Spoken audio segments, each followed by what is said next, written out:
Tang ina ka. The hard way. Putang ina ninyong lahat. Kapag pinatay ako, patayin mo si BBM, si Lisa Araneta, at si Martin Romualdez. No joke. No joke. Nagbilin.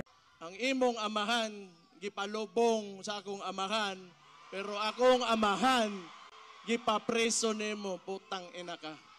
Yang is a big time importer ng droga.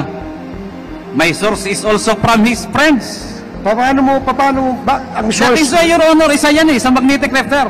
Even he is distributing drugs in the local market. Ito, kilala ko po itong si Congressman Pulong Duterte. Sino si Attorney Mans Carpio? He is the husband of then Mayor Sara Duterte. Siya ang asawa Yes, Your Honor. ng ating Vice President? Now, Vice President, Your Honor. Ito si Dong Ishen o mas kilalang Kenneth Dong ng NBI Anti-Organized and Transnational Crime Division sa Katarungan Village sa Muntinlupa City kahapon.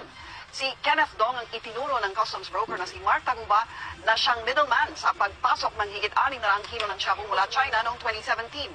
Bukod sa kasong tax evasion, nahaharap din ngayon si Dong sa paglabag sa Comprehensive Dangerous Drugs Act.